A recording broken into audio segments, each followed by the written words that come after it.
Okay, we will do which energy? Potential energy. सबसे पहले word आता है कि पोटेंशियल एनर्जी होता क्या है. पोटेंशियल एनर्जी होता क्या है, इसके कितने टाइप्स है. क्या पोटेंशियल एनर्जी मूविंग ऑब्जेक्ट्स में हो सकता है? नो, उसका ऑपोजिट में. कोई भी मूविंग ऑब्जेक्ट में पोटेंशियल एनर्जी नहीं रहता है. पोटेंशियल एनर्जी दो टाइप का हम लोग डिस्कस करेंगे. पहला डिस्कस करेंगे ग्रेविटेशनल पोटेंशियल एनर्जी एंड दूसरा डिस्कस करेंगे इलास्टिक पोटेंशियल एनर्जी.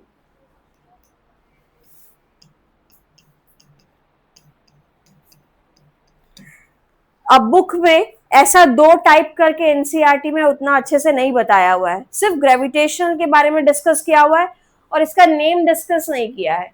इसका डेफिनेशन वगैरह ऑल गिवन है, but it is not given it what type of it is. Simple दिया ड्यू टू इट शेप वगैरह बताती. Now potential energy due to gravity and potential energy due to shape. Gravity के ऊपर अगर कुछ आता है तो वो ग्रेविटेशन पोटेंशियल एनर्जी बन जाता है. अब what is gravitation potential energy, ध्यान से सुनो. अगर ये बुक देना, कॉपी देना, ये अगर मेरे पास एक एक्सरसाइज कॉपी है, ये मान लो इस जगह पे रखा हुआ है, इस चेयर के ऊपर यहाँ पे रखा हुआ है, ठीक है. अब ये तो स्टैंड स्टिल है. इसको मैं अगर थोड़ा इस पे काम करूं, वर्क डन करूं, देखो तो मैं वर्क डन कर रही हूं कि जाया, फोर्स लगाई, इसको डिस्प्लेस की, यहां तक लेके गई. क्या मैंने वर्क डन किया इस पे? यहां पे इसको स्टैंड स्टिल कर दी. मान लो यहाँ पे एक रैक है, यहाँ पे रख दी. तो यहां पे मैंने क्या किया? Work done to move this object from one height to another height, from one point to another point. तो इस पे अब मैंने क्या काम किया? अगेंस्ट ग्रेविटी काम किया. ग्रेविटी किधर टानता है? नीचे. मैंने किधर किया? ऊपर, अगेंस्ट ग्रेविटी. और इस पे मैंने जितना काम किया वो काम कहाँ गया? मेरा वर्क डन जो मैंने स्पेंड किया, कितना काम किया, तो वर्क डन इसके भीतर गया.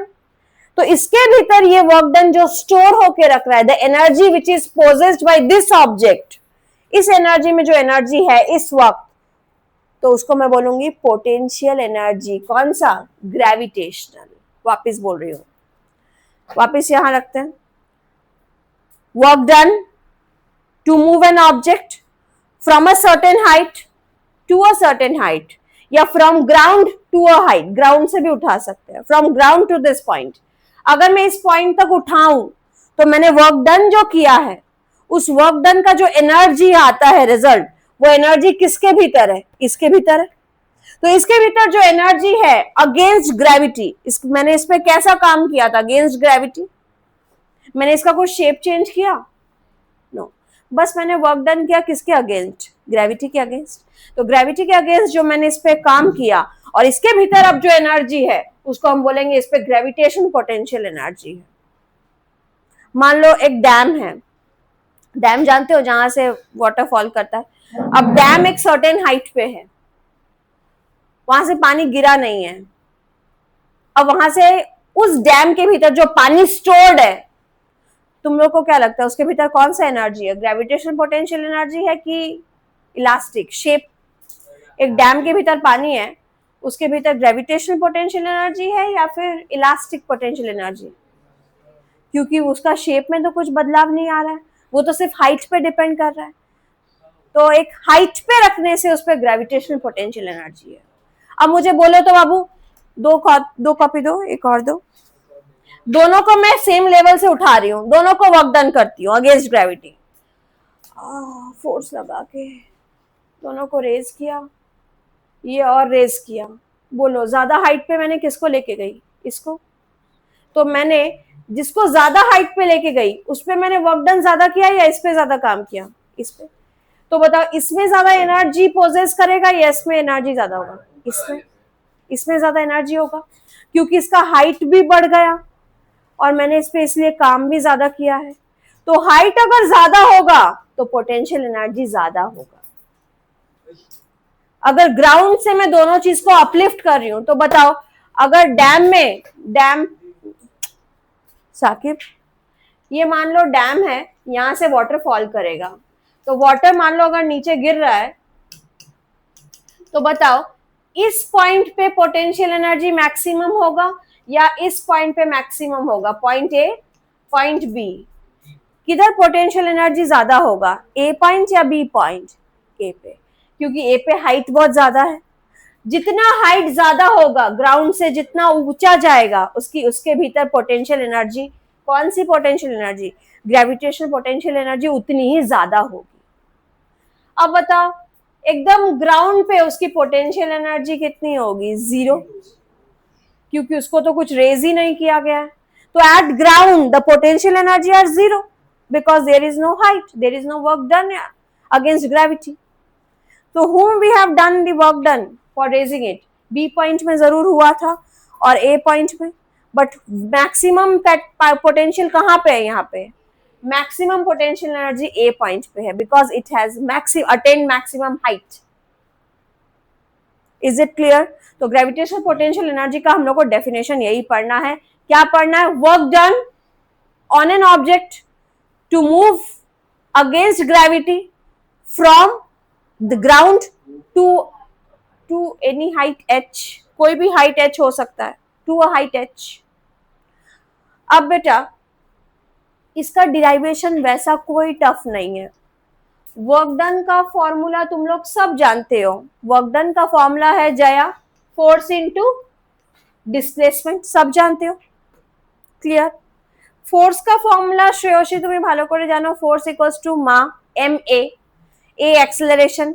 अब अगर ग्रेविटी में बात आ जाती है तो वो एक्सेलरेशन ए की जगह जी बन जाता है, स्मॉल जी, वो भी तो एक एक्सेलरेशन है ड्यू टू ग्रेविटी। तो फोर्स में मैं एम ए नहीं लिख के, ना भूल, क्या भूल हो गया? क्या अल्फाबेट? ए की जगह ये हो जाएगा g, m g, because it is against gravity, because it is gravity से रिलेटेड है, इसलिए एम जी। और एस की जगह एस, डिस्प्लेसमेंट। अब बताओ ये डिस्प्लेसमेंट क्या होता है? डिस्प्लेसमेंट यानी हाइट, बिकॉज ये तो हाइट के ऊपर ही डिपेंड कर रहा है, कितना ऊपर लेके गया कितना। तो डिस्प्लेसमेंट की जगह मैं एच लिख सकती हूँ, हाइट। तो बस इसका फॉर्मूला डिराइव हो गया। तो ग्रेविटेशन फॉर्मूला का क्या है? पोटेंशियल एनर्जी का फॉर्मूला क्या है? W is equals to m ji h, और यही तो वर्क डन पोटेंशियल एनर्जी में चेंज हो गया। तो potential energy is equals to m ji h, formula आ गया। इसी पे सम्स करने होते हैं। तो what is the formula of potential energy? M ji h ना, एक मसाला का एक होता था ना, एम डी एच, मसाला बहुत फेमस है, एम जी एच, बोलो। या कब हो सकता है? ग्रेविटी तो पॉजिटिव ही होगा, मास पॉजिटिव होगा। डिस्प्लेसमेंट क्या हो सकता है? अब अगर हाइट पर गया तो हाइट नेगेटिव कैसे हो सकता है? तो पोटेंशियल एनर्जी नेगेटिव यहाँ पे तो नहीं आ सकता। हाँ, वेरी गुड। अगेंस्ट ग्रेविटी है तो जी हम लोग -9.8 पुट करेंगे। ठीक है, अब मैं यहाँ पे बता दूंगी कि क्या क्या करोगे, क्या क्या कब होगा, तब ये फॉर्मूला में सम्स बनाएंगे। तो बताओ पोटेंशियल एनर्जी 2 टाइप का है, जिसमें से इसी में ज्यादा सबसे पहले फोकस किया गया है। What is gravitational potential energy, वो आप बुक से देखेंगे। फॉर्मूला क्या है पोटेंशियल एनर्जी का? एम जी एच, क्या है formula? M ji H. What is M?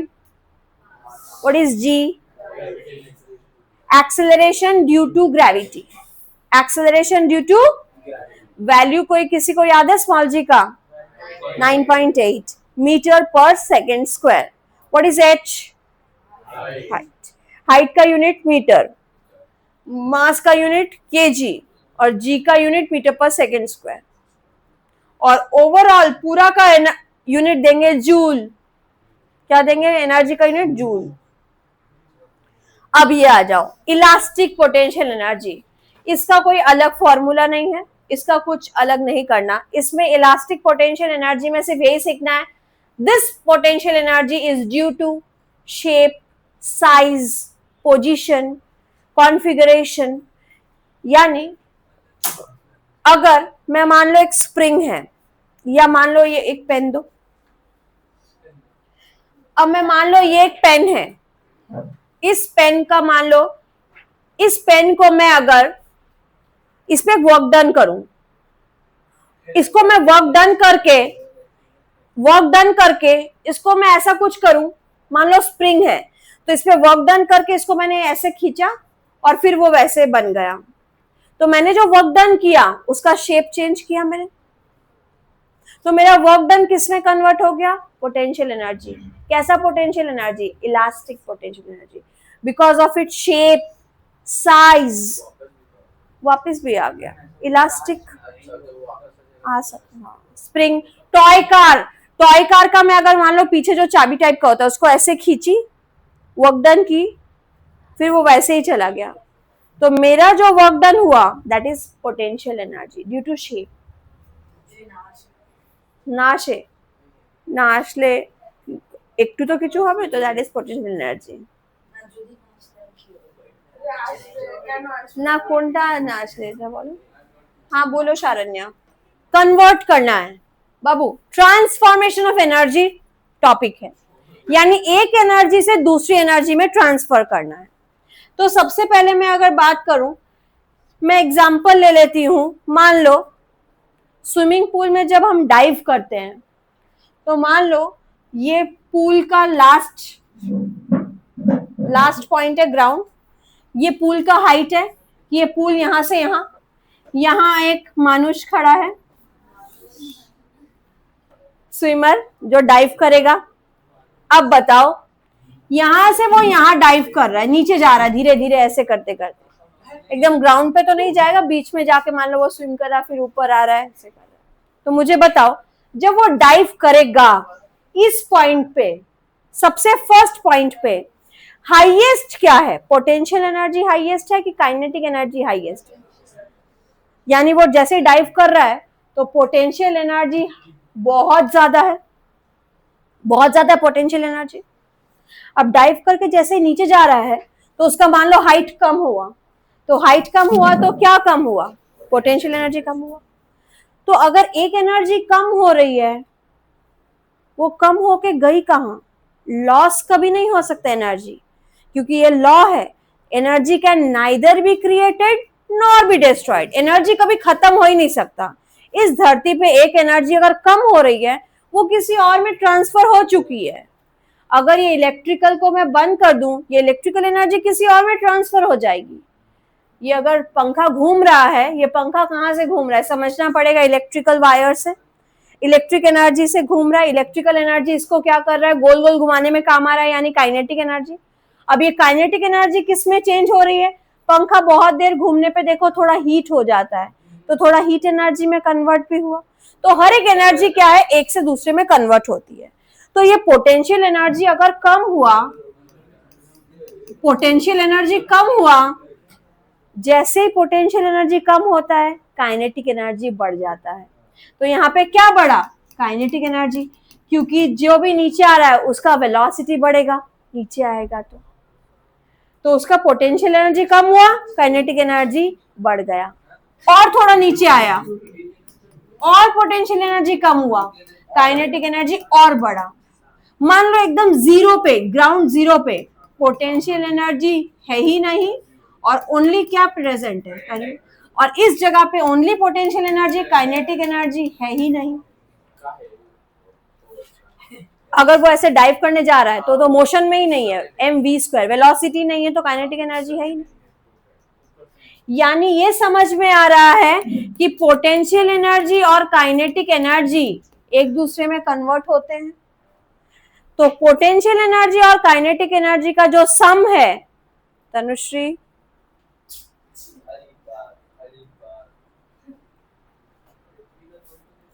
Potential energy और काइनेटिक एनर्जी का जो सम है वो है कांस्टेंट। ये दोनों का सम है कांस्टेंट। आंसर एकदम फिक्स आता है। एग्जाम्पल देती हूं, अगर यहां मान लो पोटेंशियल एनर्जी 5 है और काइनेटिक एनर्जी 0 जूल है इस पोजीशन पे। तो टोटल इनका ऐड करके बताओ तो कितना होता है? 5 जूल टोटल है, लेकिन उसमें काइनेटिक 0 है। अब मान लो थोड़ा नीचे आ रहा है तो पोटेंशियल कम होके मान लो 4 हो गया, 4 जूल, तो काइनेटिक एनर्जी 1 होगा, क्योंकि इसका जितना कम हुआ उसमें उतना ही बड़ा। आ रहे तला चले আসো, पोटेंशियल एनर्जी मान लो 2 জুল, তাহলে কাইনেটিক কত হবে? 3 জুল। চেঞ্জ হয়ে যাচ্ছে একদম গ্রাউন্ডে, पोटेंशियल एनर्जी 0 किंतु काइनेटिक 5 जूल, टोटल वही रहेगा। अब ये एनर्जी जो ट्रांसफॉर्म है सिर्फ पोटेंशियल काइनेटिक का तो ऐड जो है वो कांस्टेंट आता है, लेकिन एग्जांपल नंबर 1, सबसे पहले मैं एग्जांपल स्टार्ट करती हूँ हाइड्रो इलेक्ट्रिक पावर स्टेशन, ठीक है, जहां टरबाइन घूम रहा है। टरबाइन जहां घूम रहा है, अब टरबाइन कहां से घूम रहा है? टरबाइन इलेक्ट्रिक एनर्जी जनरेट करना है, पानी आता है एक सर्टेन फोर्स से, पानी जैसे ही आता है फिर वो एक टरबाइन वहां पे घूमता है, उस टरबाइन से जैसे ही पानी फोर्स से पास होता है वहां इलेक्ट्रिक एनर्जी जनरेट होता है। हाइड्रो इलेक्ट्रिक पावर स्टेशन, पानी का जो एनर्जी है, पानी का जो फ्लो है, उसकी वजह से पूरा गांव में इलेक्ट्रिसिटी जनरेट हो सकता है। तुम लोग वो मूवी देखे हो कि नहीं? स्वदेश बोल के एक मूवी है, बहुत अच्छा है, बहुत पुराना है, तुम लोग अराउंड 20 इयर्स बैक होगा शायद स्वदेश। वो पूरा एक गांव में यही काम करता है कि मुझे इधर कैसे भी करके इलेक्ट्रिसिटी लेके आना है। वो बहुत नासा का टॉप साइंटिस्ट रहता है, लेकिन वो जिसके पास पला बड़ा, हाँ, अब वो जिसके पास पला बड़ा वो नासा में काम तो करता है, लेकिन उसको वही याद आता है कि मेरे गांव में अभी भी वहां पे मेरी मम्मी होगी, मेरे को जाना चाहिए, मैं कभी मिलके नहीं आया, एक बार मुझे जाना है। तो फिर वो वहां पे पहुंचता है, जैसे वो गांव में पहुंचता है तो उसको गांव का एनवायरनमेंट ये देख के बहुत अच्छा लगता है कि अभी भी लोग इतने ट्रेडिशन फॉलो कर रहे हैं, ये कर रहे हैं। और वो वहां पे तो यूएसए से आता है बहुत साल बाद, तो वहां पे उसको लगता है पानी कैसे पीऊं, वो पूरा अपना कैरावैन लेके आता है, वो उसी में सोता था, उसी में ही रहता था, मतलब घर में भी नहीं जाता था। मिनरल वाटर पूरा भर भर के था कि वो मिनरल वाटर पी रहा है, वो गांव का पानी नहीं पी रहा है, ये सब। तो फिर वो धीरे धीरे उस अडॉप्ट हुआ विलेज का कस्टम से।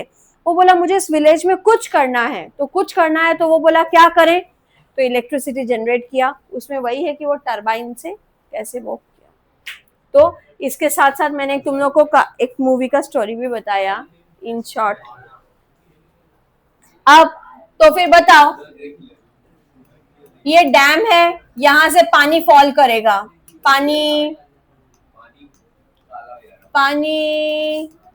यहाँ पानी पूरा 0 ग्राउंड पे आ गया, पानी फ्लो करके यहाँ पे टरबाइन घूम रहे हैं। टरबाइन मतलब पंखा समझ लो, मूविंग स्पीड से, और इस पंखे से ये पानी पास होगा हाई। तो बताओ ये मैक्सिमम हाइट कहाँ पे है? तो यहाँ पे सबसे ज्यादा क्या होगा? मैक्सिमम। और काइनेटिक एनर्जी कितना होगा? 0, क्योंकि वो तो अभी तक हाइट पे है, रुका हुआ है। जैसे ही नीचे गिरा पानी तो क्या कम हुआ? क्या कम हुआ? क्या बढ़ा? और नीचे आ रहा, पोटेंशियल कम हो रहा है, काइनेटिक बढ़ रहा है, पोटेंशियल कम हो रहा है, काइनेटिक कम हो रहा है। इस ग्राउंड पे क्या 0 हो गया? क्या मैक्सिमम हो गया? तो यानी काइनेटिक एनर्जी का इतना तेज काइनेटिक एनर्जी, मूविंग वाटर, कि वो अगर फट करके इस पंखे से अगर पास किए तो वो एक दूसरी एनर्जी में कन्वर्ट हो जाएगी, यहाँ कन्वर्ट होगा, इलेक्ट्रिसिटी पैदा हो जाएगी, इलेक्ट्रिकल एनर्जी में कन्वर्ट हो जाएगी ये पूरा काइनेटिक एनर्जी। यानी इस हाइड्रो पावर इलेक्ट्रिक प्लांट में potential energy changing to kinetic energy, kinetic energy changing to electrical energy. समझ आया? अच्छा, एक और एग्जांपल देती हूँ। हाँ, अरे बाबा, potential energy changing to kinetic energy.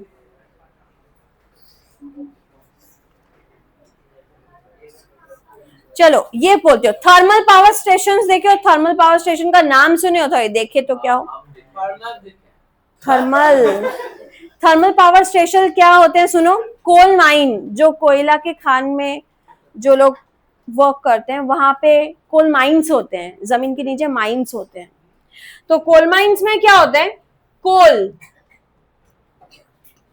कोल को पहले पिघला के, कोल मतलब कोयला, कोयला को पहले केमिकली पिघला विघला के उसको हीट एनर्जी में कन्वर्ट करते हैं। तो यानी ये कोयला को जो ट्रीट कर रहे हैं केमिकली, तो सबसे पहले केमिकल एनर्जी आ रहा है, उसमें रिएक्शन हो रहा है कोल माइंस में, केमिकल एनर्जी, उसको पिघला के गर्म करके यानी केमिकल एनर्जी हीट एनर्जी में कन्वर्ट होगा। तो सबसे पहले ये कौन सा बात चल रहा है, थर्मल पावर स्टेशन। इसके पहले कौन सा पावर स्टेशन था, इसके पहले हाइड्रो इलेक्ट्रिक था, हाइड्रो इलेक्ट्रिक, हाइड्रो मतलब पानी, इलेक्ट्रिक मतलब electrical, hydro electric power plants. और ये कौन सा है, थर्मल पावर प्लांट। अभी जो हीट एनर्जी, इतना जो गर्म एनर्जी निकल रहा है, ह्यूज हॉट हीटेड जो कोल्स निकल रहे हैं, ये कन्वर्ट होता है क्या बोलते हैं उसको, काइनेटिक एनर्जी।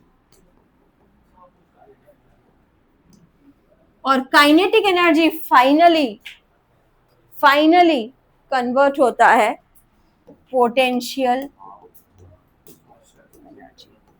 चलो तुम लोग का इतना टफ नहीं तो इजी वाला पूछती हूँ। तुम एक साइकिल चला रहे हो, तुम्हारे भीतर क्या क्या एनर्जी ट्रांसफॉर्म हो रही है, दो ही एनर्जी का नाम बता दो।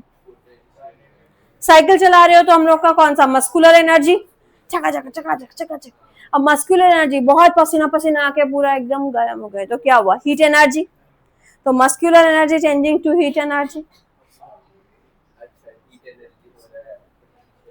चलो और पूछती हूँ, सिंपल सिंपल वो बताओ।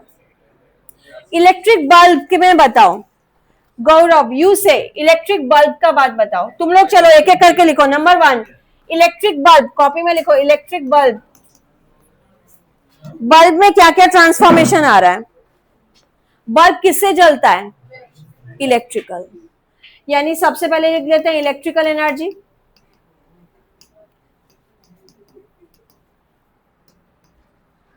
फिर बल्ब जल के, बल्ब थोड़ा गर्म होता है, हीट एनर्जी, और इस हीट से क्या बनता है, लाइट एनर्जी, तभी तो बल्ब जल गया।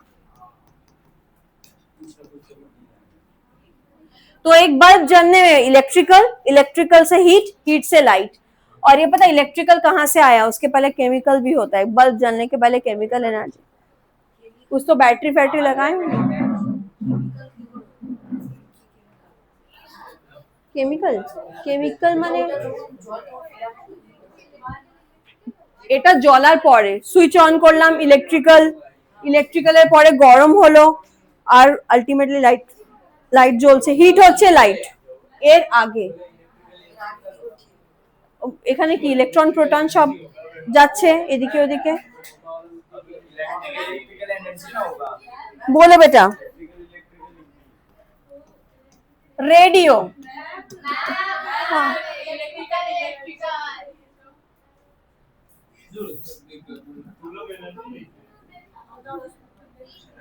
रेडियो, रेडियो सुनते हो, रेडियो में इलेक्ट्रिकल एनर्जी, तब रेडियो ऑन होता है, साउंड एनर्जी में कन्वर्ट होता है, साउंड सुनाई देता है। ज्यादा बोल सकते हो, काइनेटिक एनर्जी बोल सकते हो। इलेक्ट्रिकल से साउंड एनर्जी। कार इंजन में बताओ, चलो कार इंजन, इंजन में सबसे पहले तो इतने केमिकल से सब कुछ काम, बैटरी फैक्ट्री सेट होगा, लिथियम बैटरी, ये बैटरी, तो सबसे पहले केमिकल एनर्जी। आप बताओ इंजन में केमिकल एनर्जी से कहां जाएगा, केमिकल एनर्जी पड़े हीट एनर्जी হবে, वेरी गुड, हीट, हीट के बाद काइनेटिक।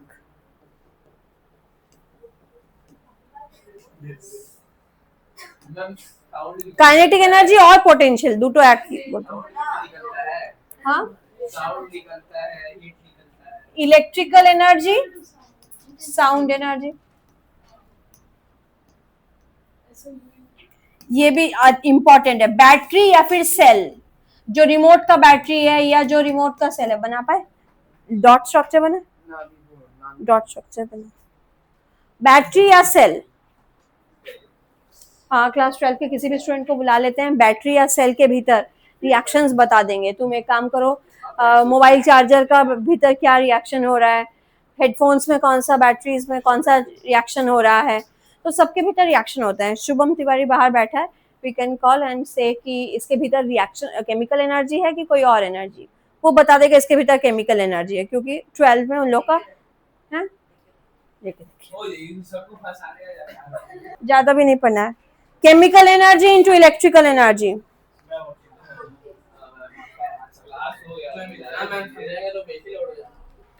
अच्छा सोलर सेल बताओ, जो सोलर एनर्जी से लेते हैं। सबसे पहले solar light energy, light energy into electrical energy. Solar cell panel का तल लाइट टन है, तो लिखो solar energy into electrical energy. Solar cell, solar cell light energy into electrical energy.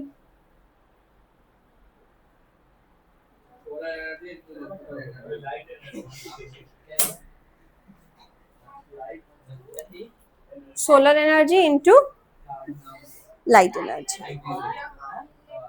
Solar cells में क्या होता है, solar light energy, sunlight into किसमें चेंज होता है, sunlight electrical energy. Solar cell तो काजे नहीं। तो आज के तुम लोग का काम यही रहेगा, पोटेंशियल एनर्जी घर पे ठीक से पढ़ना है।